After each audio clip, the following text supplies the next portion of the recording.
Welcome to the Books of Titans podcast, hosted by Eric Rostad.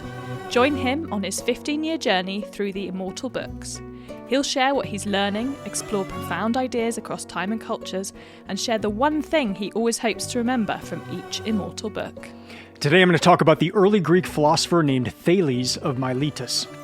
Last year I'd started reading Plato, and I got through 9 of the dialogues, and I decided to take a break because I started realizing that Plato was referencing earlier philosophers. And I had no idea who these earlier philosophers were, what they thought, what they had said.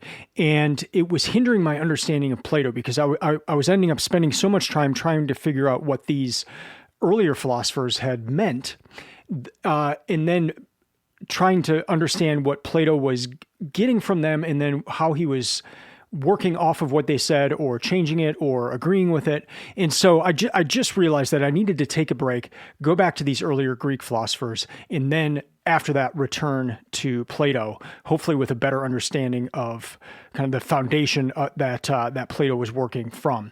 And so that's what I'm doing right now. That's been my focus this year so far. And so I've got different books that I'm referencing that go through these early Greek philosophers. And it's been super interesting. I'm really just on a personal side, and I guess what I'm hoping comes across in these episodes is I'm trying to understand what these philosophers thought and how that not only impacted the next set of philosophers like Plato and Aristotle, but how it actually made their ideas and thoughts actually made it all the way to us. And whether that's through these other philosophers, or maybe it's a method of thinking or a way of approaching ideas or things that we still hold today, and we can actually kind of trace back to these people.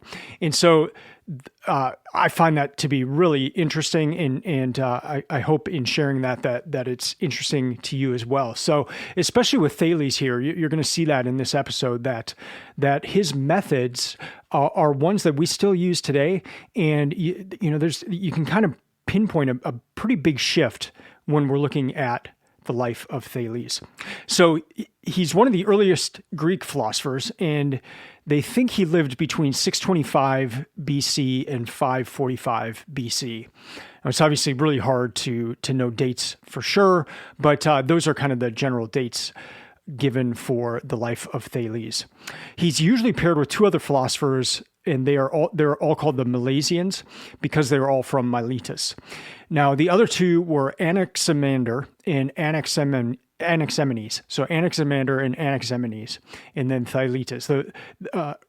Or Thales. Those were the 3 Milesians, and Thales was the first, and so he's considered to be one of the first Greek philosophers. We can really pinpoint a shift with Thales, and I think this is really interesting. So back when I read, I started Greek with Homer, and then later on I read Sappho. And when I was reading Sappho, some of the introductions were talking about the shift that had taken place between Homer and Sappho. In Homer, you had this epic poetry, and Sappho, you have this shift to lyric poetry. And so it's not as clean cut as that. Looking back, it's not like, okay, Homer was this, and then, Sappho comes along and it's all of a sudden this. There are probably many people along the way that kind of, it was gradual shifts, but we've lost a lot of their work. And so the way we look back at it now is we can kind of pinpoint a shift from Homer to from epic poetry to Sappho lyric poetry, and it's a nice kind of clean thing in our heads of a shift. Just knowing that it probably wasn't as clean then, but it actually helps us to remember these things of when these shifts were taking place. Same thing here with Thales. There's a shift that happens, and we can kind of pinpoint it with Thales, even though we know, okay, there's probably a bunch of people in between that we've lost their works or their sayings. But the shift is this, that we went from kind of a mythological way of approaching things to a natural or a rational way of looking at things. And so there was an aspect of Thales where he's trying to discover how things work. And he's trying to discover that through observation. And one of the ways he was approaching that was to try to find a first principle, something that kind of underlies everything, that's the cause of everything else. And so today we look at these things as perhaps atoms or cells, but back then they were trying to find something that underlied everything. And let's just call that a first principle. And so they would actually just look for like a single thing. And what's been interesting as I've been going through these early Greek philosophers is you can almost pinpoint a first principle, a specific one for each philosopher. So for instance, the last philosopher I covered on this podcast was Heraclitus. And we know right away Heraclitean fire. And so we pinpoint fire with Heraclitus. With Thales, we can pinpoint water, and I'll get to that later in the episode and what that means. But it's interesting to think about it in that sense of he's trying to find kind of the underlying cause of everything else. But that's what science does, doesn't it? I mean, we're trying to get to the bottom of things and to understand how things work and those first principles and the things that cause other things. So in that aspect of the shift of like, okay, the gods cause these things to, well, let's try to observe what's going on here and see if we can kind of think through and discover what are the causes of these things. That's the shift that we're looking at here. Again, not super clean cut from Homer and mythology to Thales and natural rational observation, but we can pinpoint Thales as being kind of a person that we can point to as being part of that shift. It was for this reason that Aristotle called him the founder or the father of natural philosophy, and that's really important. I mean, if Aristotle is calling you that's pretty high praise. The founder or the father of natural philosophy. Both Aristotle and Herodotus reference Thales quite often in their writing, and so that's one interesting thing as we're looking at these early Greek philosophers. We do not have surviving works from these early Greek philosophers. In my last episode with Heraclitus, it was said that he had written a book, but it's lost. And same with Thales here. It's said that he had written a book, but we don't have it. And that work was called Nautical Astronomy. And so there, when I'm quoting Thales in this episode, it's kind of a secondhand quote. It would be like Aristotle saying, this is what Thales said. It's not that we have this book from Thales that we can quote from. So it's important to keep that in mind as we're talking about these Greek philosophers, because it's always kind of secondhand material that we're referencing when we're referencing their ideas. So we hope that Aristotle understood him correctly. We hope that Herodotus understood him correctly. We hope that Plato understood these earlier Greek philosophers correctly. And so we kind of have to take that by faith to some degree that they were quoting them correctly and all that kind of thing. Thales was considered to be one of the 7 Greek sages, but he did not make Raphael's famous School of Athens painting. So that painting is in the Vatican Museum, and it's the famous one. Plato and Aristotle are in the middle, and then there's a bunch of other philosophers. I'm going to kind of use that painting as a reference, just as I go through these early Greek philosophers. I want to identify which of the philosophers are in that painting, and then I don't know. I think it'll just kind of help me remember the different philosophers as well. But he was not important enough in Raphael's mind to include him in that painting. Here are some of the contemporaries of Thales. Croesus, Anaximander, who was his pupil, and he lived just a little bit after, but during the same year. He was born like 15 years after Thales, and then died around the same time. And then Anaximenes, who was born, looks like 40 years after Thales, and then died probably 10, 15 years after him. Those were some contemporaries. Another contemporary was Solon of Athens, and Aesop of Aesop's fables. His main work was that nautical astronomy. It does not survive. This is what Thales was known for and known as. He was known as an astronomer, an astute statesman, and one who could give excellent advice on political affairs. He was known as the discoverer of seasons and of the 365-day calendar. He was known as being aloof, and he was known for being great with navigation and even using the stars for navigation. I'm going to have two other segments in this episode. The next segment, segment 2, I'll cover his main ideas. And then in segment 3, I want to cover the one thing that stuck out the most to me about Thales.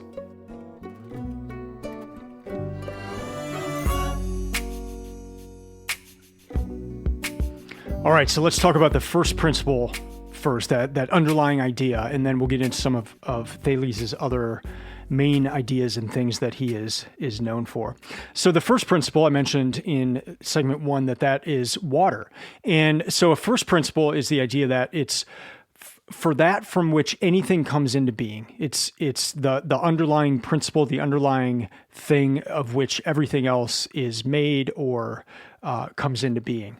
So for Thales, he thought that this was water and moisture. And so anything that had life had water in it. All matter originated from and returned to water. Let me read a fragment that we get from Aristotle. And so this, again, is Aristotle quoting Thales. And this is about this first principle of water. So here we go. There must be some nature, either one or more than one, from which, being preserved itself, the other things come into being. But as to the number and form of this sort of principle, they do not all agree. Thales, the founder of this kind of philosophy, says that it is water. That is why he asserted that the earth rests on water. He perhaps came to acquire this belief from seeing that the nourishment of everything is moist, and that all hot things come from water and live by water. For that from which anything comes into being is its principle. He came to this belief both for this reason and because the seeds of all things have a moist nature, and water is the natural principle of moist things. End quote. That comes from Aristotle's Metaphysics book. And so here we have that Thales thought that water was the first principle of everything, in that the earth rested on this water. And so Thales thought of the world as flat, and that it was resting on this water.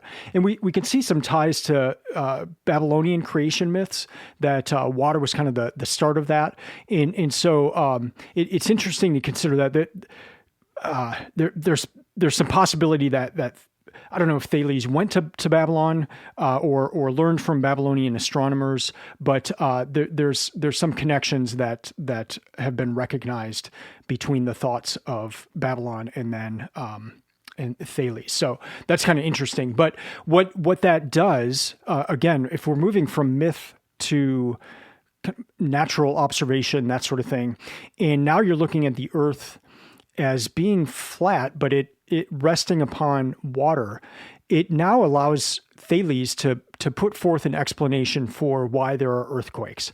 And the earthquakes would come because of these waves that are under the flat floating earth.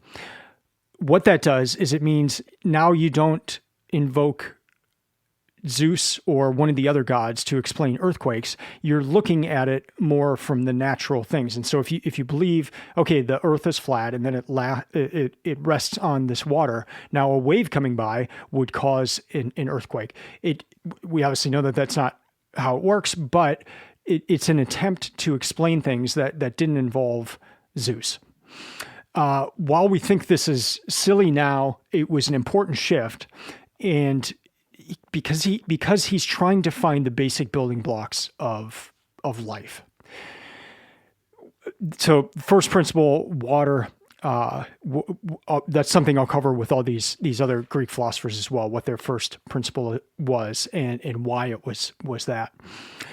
Next up, we learn that Thales was known as kind of the first absent-minded professor. And so this is kind of a funny story that comes to us through one of the fragments. And this is a fragment from Diogenes Laertius. And here we say, so he is said to have been taken from his house by an old woman to look at the stars and to have fallen into a ditch. When he cried out, the old woman said, "Do you think, Thales, that you'll learn what's in the heavens when you can't see what's in front of your feet?" And I'll stop reading there. I just think that's a funny story. And I think it's kind of referenced in Aristophanes in the comedy play Clouds. Socrates in that play kind of takes on the every philosopher, but you get this idea that Socrates is so heaven-minded or philosophically minded that he doesn't know how to live or stuff like this, where he would fall into a pit by looking in the stars. So it's kind of funny. I wonder if Aristophanes got that idea from Thales here of that story. Now let's get into a few of Thales' main ideas. The first one, and the one I found most interesting, was that of the soul. And so it's said that he was the first to say that souls are immortal. However, in one of the early Greek philosophy books I'm reading, later on in that book, it says that the Egyptians believed that, and well before Thales is putting that forward. But we see that later on a lot about the soul, and you just think about that. Of what does that mean? There's a part of us that lives on. There's a part of us. So, like, how did he start thinking about that, or why did he start thinking about that? What made that shift to, like, okay, we're just here on Earth and we live and we die and then that's it? Did they believe that, or how did the idea of the soul come about, and why did they say that Thales was the first person? I get really interested in that. And so here are a few quotes, and these come from Aristotle's work on the soul. And so let me read these. Thales, judging by what they report, seems to have believed that the soul is something which produces motion, if indeed he said that magnets have souls because they move iron, end quote. So there's one important concept about how Thales presented the soul. And he said it was, there was an aspect of motion, or it was a source of motion. And he even said that magnets or non-living items could have a soul because a magnet could produce motion. Here's another thing that is from On the Soul by Aristotle. Some say that soul is mixed in the whole universe. Perhaps that is why Thales thought that everything was full of gods, end quote. Another interesting idea, just especially if we're looking at this of movement from mythology to natural observation, mythology where the gods are kind of controlling everything, to here where everything is full of the gods. That's kind of an interesting shift in thought. Next main idea is Thales is credited with a number of mathematical observations and principles, and especially in the area of geometry.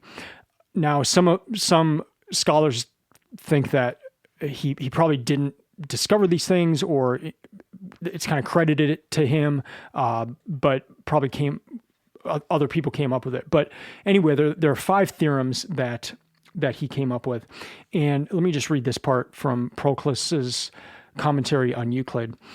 Eudemus, in his History of Geometry, ascribes this theorem, that a pair of triangles with one equal side and 2 equal angles are equal, to Thales, for he says that he must have made use of it in the procedure by which they say he determined the distance of ships out at sea, end quote. So that's one of the things Thales was known for, of being able to determine distances and to be able to navigate and that sort of thing. And you see this from these mathematical principles and geometric principles that he is said to have discovered. He was also known for having predicted an eclipse, and so a lot that he is credited with having discovered or being one of the first people to acknowledge. Next up is the Earth, and I found this to be really interesting. He came up with some predictions about the size of the Earth, and so let me read this. The moon appears to wax or wane at different times as a result of the blocking or opening of the channels. The circle of the sun is 27 times the size of the Earth, while the circle of the moon is 18 times the size of the Earth. I'll stop reading there, but that is what Thales thought, that the sun is 27 times the size of the Earth and the moon is 18 times. In actual sizes are that the sun is 109 times larger than the Earth, and that the moon is 1/4 of the size of the Earth. So he was off. He said 27 times. It's actually 109 times. And he said the moon is 18 times the size of the Earth when it's actually just a quarter of the size of the Earth. But it's interesting to see what he thought, how far was he off, and again, he's going by natural observation on those things.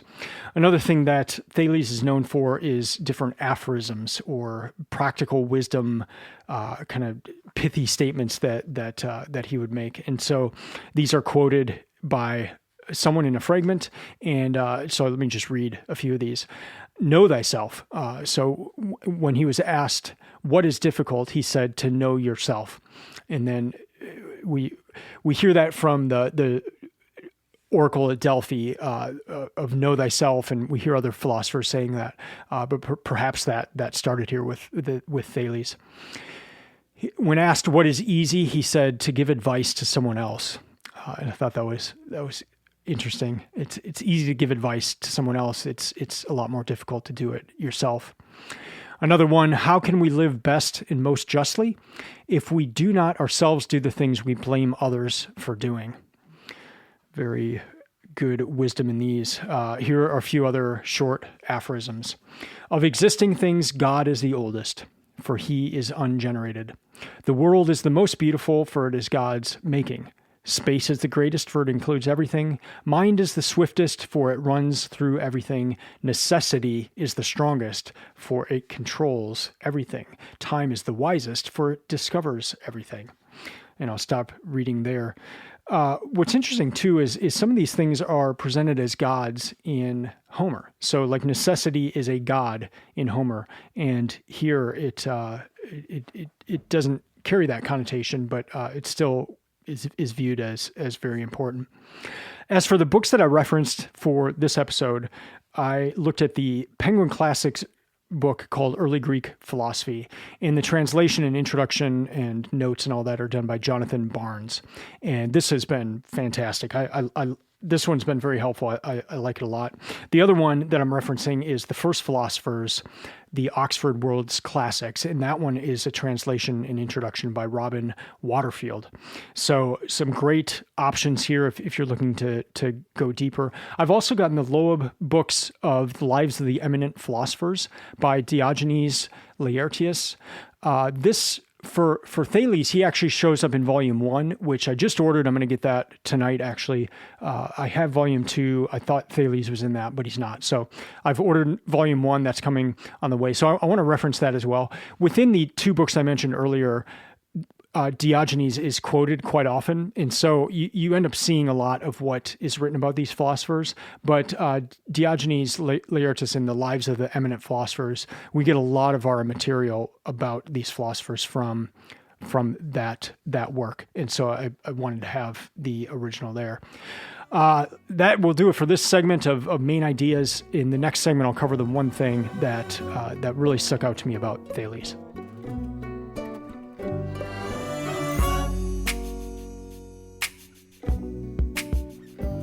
All right, my one thing for Thales is, well, let me set this up for a minute. Last week I talked about the logos and how the idea of the logos from Heraclitus and how that has impacted later philosophy, how we even see that term show up in the Gospel of John in the New Testament. And so I'm getting really interested in this idea of logos and how the Greeks looked at it and considered it. But what we have here with Thales is really the shift from mythos to logos, and it's personified in Thales. And again, as I mentioned earlier in that episode, that's a very clean-cut shift from maybe the mythology of Homer to the logos of the early Greek philosophers. I know it wasn't that clean, but we can almost personify that shift in this one person, kind of like we can from Homer's epic poetry to Sappho's lyric poetry. Here we can observe a shift from this mythos of looking at the gods to explain things to the shift of looking at observation and natural causes, first principles to define things. This is really a precursor to the later philosophers, to the scientific approach. And here in this one person, in one of the earliest Greek philosophers, who Aristotle called the founder or the father of natural philosophy, here we have this mythos to logos. In conclusion, I really enjoyed Thales. As I've been going through these different Greek philosophers, I just find it interesting. You know, some of the philosophers' ideas I track with, or some are confusing. But Thales, it was just really interesting to see what he thought and then who quoted it. We see a lot with Aristotle, a lot with Herodotus. He's one of the 7 Greek sages. I was just at the Vatican in Rome, and in one of the rooms, I think had the Greek sages, because there's these different people, and Thales, if I recall, was one of them, and these other sages. And I was like, why are these people put together? Because I just hadn't seen them put together. But I think it was the 7 Greek sages. So I'll cover those in upcoming episodes as well. I found the potential connections to later works of geometry with Euclid and just the idea of the soul. I found those to be very interesting here from Thales. And then also those wisdom type aphorisms were really interesting and pithy and just some great statements that he made. What's next is I will be going through these different Greek philosophers, and I'll cover them on the podcast here. I just kind of want to go through one at a time so that I get to know them, that you get to know them. And then when we go back to Plato and Aristotle, I will and you will have a better idea of what these people thought and how Plato and Aristotle took their ideas and took them to the next level. Well, that's going to do it for this episode. Thank you so much for listening. I would love to hear from you, especially if you have other things that you want to mention about Thales or share something that I missed. You can contact me at eric@booksoftitans.com or just make a comment on Substack on this podcast episode, and then other people can see that as well. Be sure to follow Books of Titans at Books of Titans on Instagram or Twitter, and check out the website, booksoftitans.com, for all sorts of reading lists and reviews and tons of resources to help you find the best books and read the best books. I'll be back next week with another Greek philosophers. Until then, keep reading, keep learning, and keep listening. I'm out.